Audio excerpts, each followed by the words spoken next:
এত বছরের জিন্দেগি শেষ করে, সফর শেষ করে যখন কবরে যাব, কবরের মধ্যে আমলে ব্যাগ যখন খোলা হবে, সেই ব্যাগ যদি খালি থাকে আমার আল্লাহর খারাপ লাগবে না?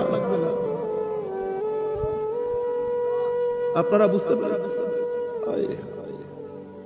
বস কোন রকম ব্যবসা করতে করতে একেবারে শেষ মুহূর্তে এসে যাই নামাজ পড়ে দাঁড়াই, 2 মিনিট দেন একটু নামাজটা পড়ে নেই, আমার আল্লাহর খারাপ লাগে না?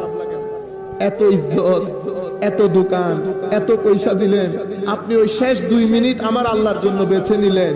আপনি মনে করেছেন আপনার নামাজের মুখাপেক্ষী আমার আল্লাহ? ওই রাস্তার কোনার মধ্যে যে পাথর পড়ে আছে সেও আমার আল্লাহর তাসবিহ করে,